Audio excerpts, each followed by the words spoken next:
Goeiemôre almal. Lekker om julle te sien. Ons is so half swemmende hier aangekom vanmôre. André sê, waar is André nou? 55 mil die afgelope 3 dae, maar ek het nou nie vanoggend gedoen. So tot gister toe 55 mil reën. So in die ou term is dit meer as 2 duim. Ja nee, dis water. Maar welkom. Die gewone mense ken nou al vir Emilia. Die Presley mense, Emilia is Emilia Swanepoel. Sy het so 'n paar jaar gelede klaargemaak by Stellenbosch, opgeleide dominee en alles. Toe het sy julle so gekyk, die gemeente, en gesien sy sien nie kans nie. Dis nie heeltemal so erg nie, maar Emilia hou skool by 'n privaat skool in Keats Beach, nie 'n beroep gekry nie. En ja, weet ek nie of sy op hierdie stadium soek vir 'n beroep het. Dink die skoolhouer is goed. Maar dit is vir my lekker sien dat ek nog met verlof is om 'n slag daar by julle te kan kom sit en te luister. So Emilia, baie welkom weer eens hier so by ons. Dit is altyd lekker om op jou nommer te kan druk. Net so 'n paar afkondigings. Bybelstudies hierdie week. Tuesday evening, 7 o'clock at Margie and Verity's house. That's okay like that, Margie? Okay. Dan woensdagoggend 10:00 in Amatola Hywens sitkamer is daar Bybelstudie en dit is 'n tweetalige Bybelstudie. Want daar's mense wat alle tale praat en jy praat wat jy wil praat. En dan woensdag aand 6:00 is daar Bybelstudie waar ons meestal Afrikaans praat by Willie en Joyce se huis hierdie week. Dan dink ons aan Rosemary en Rudy Bosch. Rosemary se pa, Erik Kopkie, is donderdagoggend oorlede. Julle ken, baie van julle ken hulle. Dink asseblief baie aan hulle. En dan is daar baie goeie nuus. Daar's 2 mense in hierdie dorp wat verskriklik minder gestres is as wat hulle 'n week terug was. Ek dink dit was donderdag. Toe kry Ian en Cathy 'n foto uit die Kaap uit. Toe sit hulle dogter Claire in die Kaap. Uitgevlieg uit via Pole en Duitsland tot in Johannesburg en in die Kaap. So sy is uit die Oekraïne uit en ons is saam met hulle baie dankbaar want dinge is maar rof daar so julle. Kyk almal nuus, hoef nie vir julle die nuus te sê nie. So ja, ons is baie dankbaar, maar ons dink aan soveel ander gelowiges wat nog daar in daardie land is. En dan is daar 'n lang lys verjaarsdae hierdie week. Gelukkig die helfte van die lys is ook nie te lees nie, want daar's 4 mense wat gister verjaar het. Maar hulle is nou verby. En dan vandag is dit Bud King. Môre is dit Bertie Ras en dan die 8ste is dit beide MC Pretorius en Barbara McLaughlin. So sê so voorlopig al geluk vir die mense vir die week wat kom. Ons Aaron nou nie 'n verskoning en jy het nou gehoor dat die MC verjaar dat jy iets moet doen voor volgende week, voor die 8ste. Baie welkom, baie sterk, alles seën. Dankie. Dit is vir my hartklop vanoggend verskriklik vandag, want nou weet ek hier's Engelse mense in die kerk en gelukkig kan ek Afrikaans praat wat ek is soms wanneer mens met aar en ek aar wanneer mens met is en die dominee is in die kerk en ek moet kom gaan dit ja, in elk geval. Dit is my weer eens baie voorreg om vanoggend hier te wees en baie dankie vir die voorreg. Oor verandering en afwagting van iets nuuts is deurlopend ons tema in ons teks vandag. In ons skriflesing van Johannes 12 lees ons hoe Maria Jesus se voete salf. En hierdie is als in voorbereiding op Jesus se begrafnis en op nuwe dinge wat gaan gebeur. Maar voor ons begin, as 'n aanbiddingslied sou ek wil graag hê net soos julle daar sit, net soos julle is, kom ons sing saam, God is hier teenwoordig.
stil raak daar waar ons is.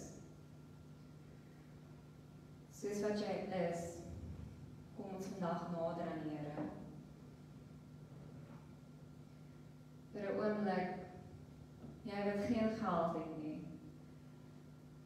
kom koop en kom eet vandag aan die lewensbrood wat die Here vir ons gee.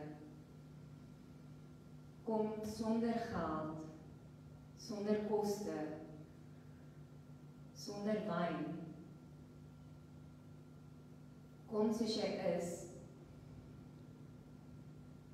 Kom soos jy is. Maak jou ore oop en kom vandag na die Here toe. Luister, sodat jy kan leef. Vandag is jy by die ewige verbond ingesluit. Soek die Here. Roep hom. Want hy is naby.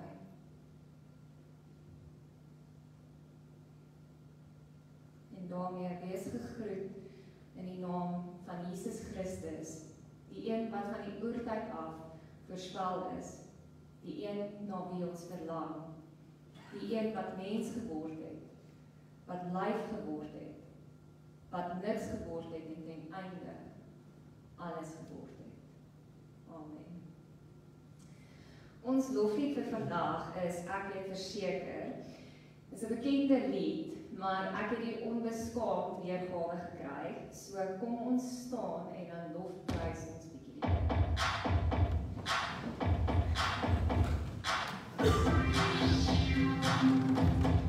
Ek weet verseker dat Jesus leef. Hy het my sonde uit liefde vergeef.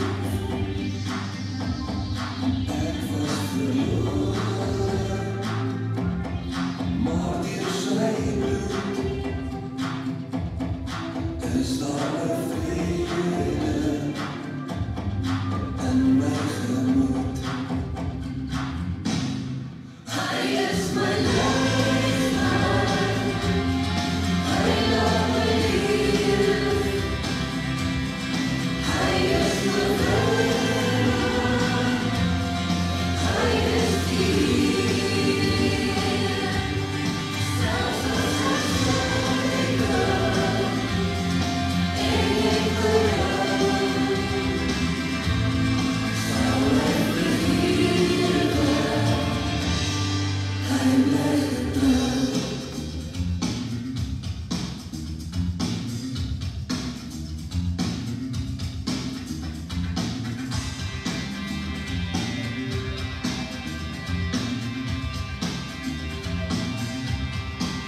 ons teksgedeelte soos ek gesê het is Johannes 12 vers 1 tot 8. Maar voordat ons die woord opmaak, kom ons raak net eers vir 'n oomblik rustig. Liefdevolle Here, stuur U Gees in ons midde. Here, maak ons totaal afhanklik van U. Maak ons oop, Here. Maak ons ontvanklik dat ons nou U woorde sal hoor. Help ons om nie net te hoor wat U sê nie, Here, maar dat ons wil uitgaan in die wêreld in en dit gaan leef. Here, sodat die wêreld kan sien en kan glo dat U die redder van die heelal is. Ons vra dit, Here, nie dat ons enig van dit verdien nie, maar alleen uit genade. Amen. Johannes 12 sê, 6 dae voor die Pasga het Jesus na Betanië gegaan. Dit was die tuiste van Lazarus, wat Jesus uit die dood uit opgewek het. Daar het hulle vir hom toe 'n maaltyd voorberei en Martha het hulle bedien. Lazarus was een van die wat saam met hom aan tafel was. Toe het Maria 'n litra egte, uiterste kosbare nardesolie geneem, die voete van Jesus gesalf en met haar hare sy voete droog gemaak. Die huis is deurtrek met die geur van die olie. Toe sê Judas Iskariot, een van sy disippels, die een wat hom sou verraai, waarom is hierdie reukolie nie vir 300 denaries of muntstukke verkoop en die geld aan die armes gegee nie? Hy het dit gesê, nie omdat hy vir die armes omgegee het nie, maar omdat hy 'n dief was. Hy het die geldbeurs gedra en het die bydraes gevat. Daarop het Jesus gesê, laat haar begaan. Sy het vir die dag van my begrafnis bewaar. Want die armes het julle altyd by julle, maar vir my het julle nie altyd nie. Tot sover. So in ons skriflesing vandag vind ons dat daar gebeur 3 dinge. Wanneer ons hierdie 3 dinge begin ondersoek, maak dit ons oop vir baie simboliek agter die teks. Die eerste is dat Maria Jesus se voete salf. Maria in die optrede sien ons 'n sterk simboliek. Maria se salwing van Jesus se voete was as ware 'n vooruit na die daad, verwys vooruit na die daad van voete was wat Jesus uiteindelik vir sy disippels sou gedoen het voor die laaste maal. Maar wanneer Maria Jesus se voete kom salf, is dit belangrik om te besef dat dit is nie hier haar intensie om profeties te wees nie.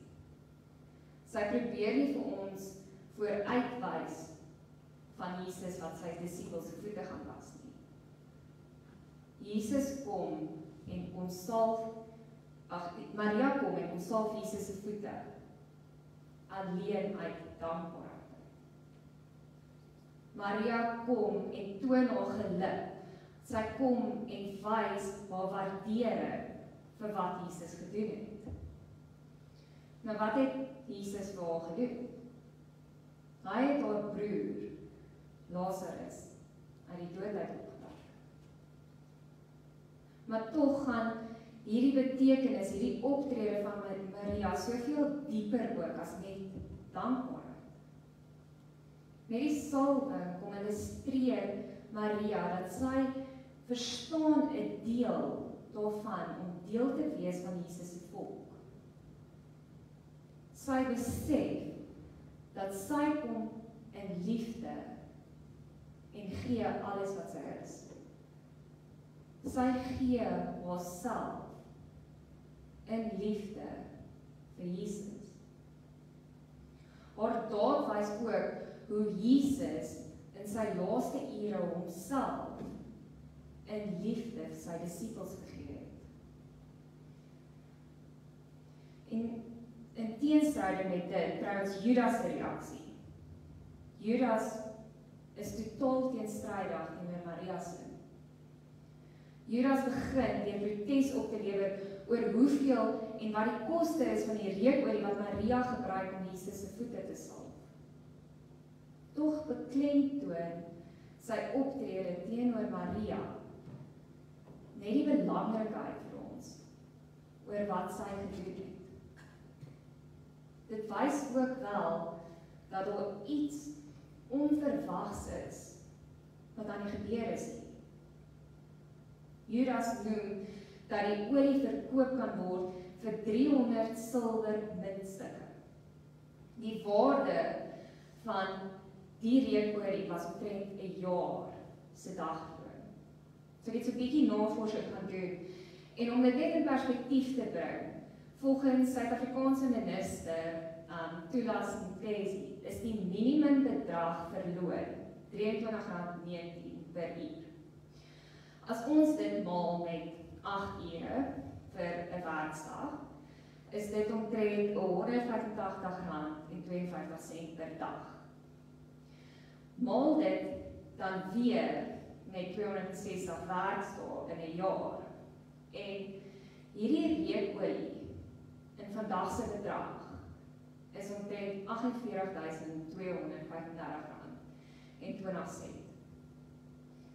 Hierdie is wat Maria daardie dag op Jesus se voete uitgegiet het om hom te salf.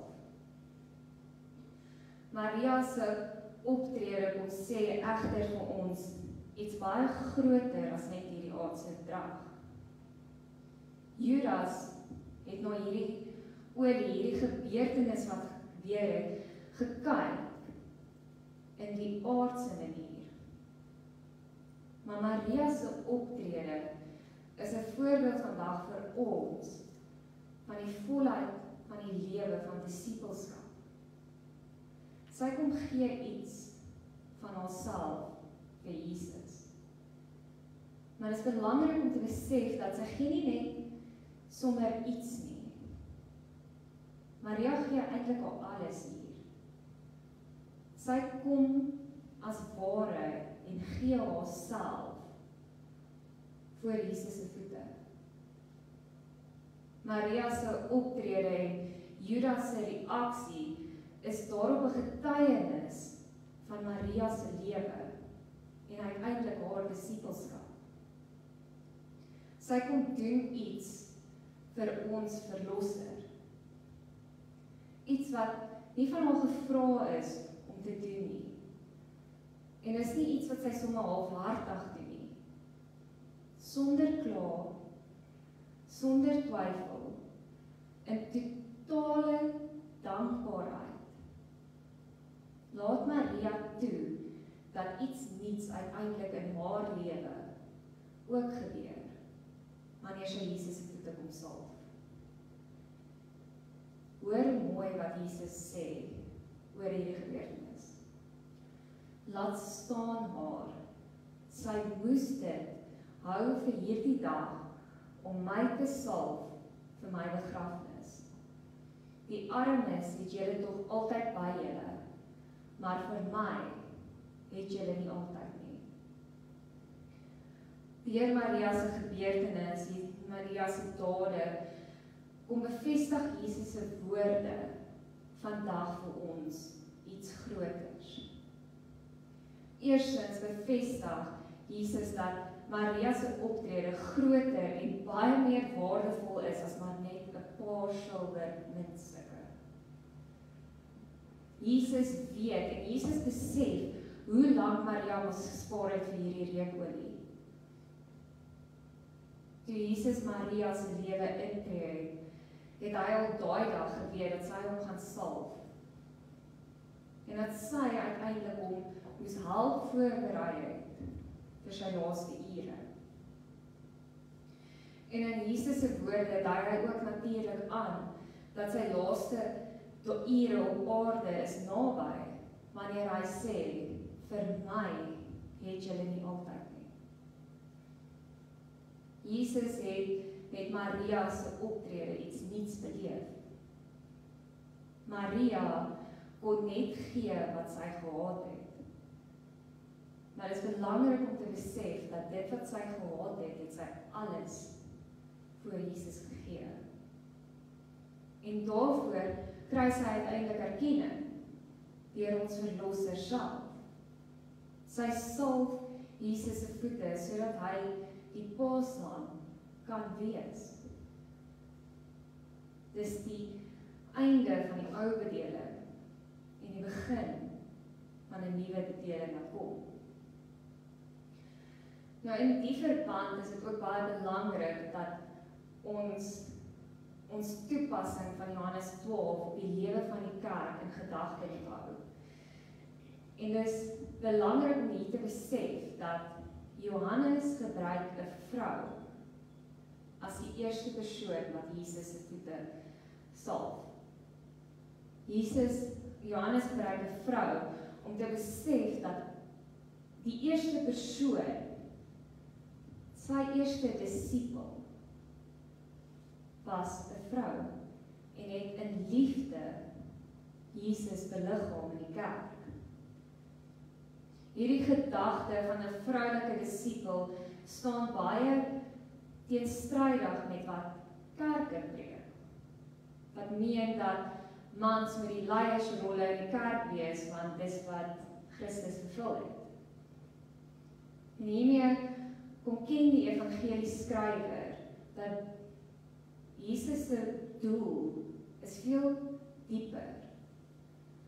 Daar's 'n dieper en breër betekenis aan disipelskap.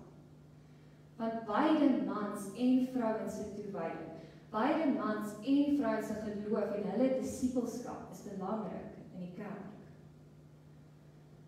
Maar nou val dit my verskriklik op dat hoe onverwags die handelinge in hierdie toneel is. Dit was totaal onverwags dat iemand 'n hele groot hoeveelheid dierparfuum gebruik het om iemand anders se voete te salf. Dit was ook onverwags dat Jesus die stemming van die fees en die gawe van hom gedemp het deur oor sy dood te praat. Boonop was dit onverwags dat Jesus in 'n rusie met een van sy disippels betrokke geraak het. Maar wat miskien die mees onverwagste was dat Maria vir Jesus gesalf het. Dit was gewoonlik mans wat mans gesalf het. Samuel salf Saul as die eerste koning van Israel. Manlike pause in daardie tyd het die manlike keisers gesalf. En dis hoe ons nog steeds die geskiedenis ken. Maar hier laat Maria haar hare sak, wat ook 'n hele preek op sy eie is oor die kulturele konnotasie van hierdie uitdrukking, want vrouens mag nie hulle hare gesak het nie. En sy kom en sy salf Jesus. En dit alles herinner mense daaraan dat God eintlik dikwels op onverwagse dinge met, vir en deur onverwagse mense doen. Mense het verwag dat die Messias soos koning Dawid sou lyk. Wat hulle in plaas daarvan gekry het, was 'n voormalige skrynwerker en 'n rondgaande predikant. Die skares wat Jesus 'n paar verse hierna verwelkom, het verwag dat Jesus uiteindelik die Romeine sou ontwerp het. Dat hy hulle heeltemal sou oorweldig het. Maar in plaas daarvan kruisig die Romeine vir Jesus. En selfs sy volgelinge, selfs sy disippels verwag dat die kruisiging is die einde van die verhaal. Dis waar die storie eindig. Maar uiteindelik besef ons onverwags is dit net die begin. Want God doen die onverwagse. God tree gereeld na vore om die onverwagte met die onverwagste mense te doen. Die hoogtepunt van ons lydingstyd en die viering van Paasfees is die hoogtepunt en die werk van hierdie verrassende God. Want die dood is as die laaste woord aanvaar, maar onverwags word Jesus uiteindelik uit die dood uit opgewerk. As daar een ding is wat ons hierdie Sondag kan vra is, wat kan ons van God verwag? Is dit om mag en geweld en korrupsie met nog mag en nog geweld oor te neem? Is dit om te verwag dat God ons gebede moet verhoor, soos ek en jy dit wil hê, soos ons dit wil hê? Of moet ons eerder vandag vra of ons bereid is dat God ons weer onverwags deur ander mense ontmoet? Dat God ons op onverwagte plekke kom verras? En die vraag is, deur wie werk God? Ons kan verder vra, as jy kyk na die persone wat langs jou sit, net vir 'n oomblik mense wat soos ons lyk. Is dit nie dalk verrassend om hier stil te staan en te besef dat God gebruik ons naaste om te werk op verrassende maniere? Miskien deur 'n luisterende oor, 'n vriendelike glimlag, ons naastes wat werk met getrouheid en moed. Om te staan en op te staan vir diegene wat minder bevoorreg is. Om groepsdruk by werke en by skole te weerstaan. As ons na ons naaste kyk, besef ons dalk dat God werk deur ons op 'n verrassende manier. Wie weet, een ding wat ons wel weet, is dat God ons gereeld verras, want hy daag oral op. Hy verras ons deur wie hy gebruik, hy verras ons deur wat hy bereik. Daarom kan ons hierdie Sondag uitgaan, in die wêreld ingaan, op soek na spore van die onvoorspelbare God. En weet dat wanneer jy uitgaan, die een wat was, die een wat is, en die een wat altyd sal wees, sal ons ontmoet, daar waar ons die minste verwag, en altyd alles ten goeie laat meewerk. Amen. Here God, waar ons lees van 'n vrou wat al alles vir U gegee het, Here, op 'n onverwagse manier, waar sy reukolie gebruik het om U voete te salf. Kom staan ons vandag voor U en ons vra, Here, verras ons ook. Wat ons wel weet, Here, is dat U oral opdaag. Dat diegene wat minder bevoorreg is, nie minder geliefd is nie, Here. Dat ons as hulle naaste, dat ons as ons naaste moet uitgaan en gaan leef soos Maria het, Here. Deur ons alles vir U te gee. Here, en daarom weet ons dat U as 'n onvoorspelbare God die een is wat altyd na ons toe kom. Here, dat ons oë sal oopmaak en sal besef dat wanneer ons dit die minste verwag, U vir ons opdaag en uiteindelik alles ten goeie laat meewerk. Here, maak hierdie 'n dieper bewustheid van ons, dat ons uitgaan en gaan leef, dat ons soek na die spore van U, Here. En uiteindelik sal weet dat U ons in hierdie gebeurtenis sal ontmoet. Ons bid dit als in U naam alleen. Amen. Dion, doen julle kollekte in die bank die deure nog. Kom ons sluit dan af met ons laaste loflied. Neem my lewe laat dit Heer. En ek dink ons kan dit saam doen.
Wat ons God noem. Weet dat hy is jou bron van lewe, liefde en hoop en die woord wat ewig lewe. Daarmee gaan julle uit en weet dat die ewige gees van God is by julle teenwoordig, vir nou tot in ewigheid. Amen.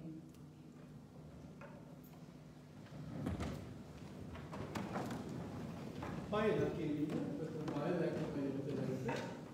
Al was het vir jou onverwags vanmorgen, jou thema van jou preek. Dankie vir die mense, ek sien daar's 'n paar mense wat op Facebook gekyk het. Daar is koffie en tee en eetgoed, so moenie weghardloop nie. En ek bly vergeet om te sê, dat ek dit nou sê, hier op die agterste tafels, daar waar Charlie nou staan, lê altyd tydskrifte en goed, dis verniet. Vat, asseblief, moenie dat ek sukkel met stapels na die tyd nie. Wees welkom. Sien julle by die koffie en tee.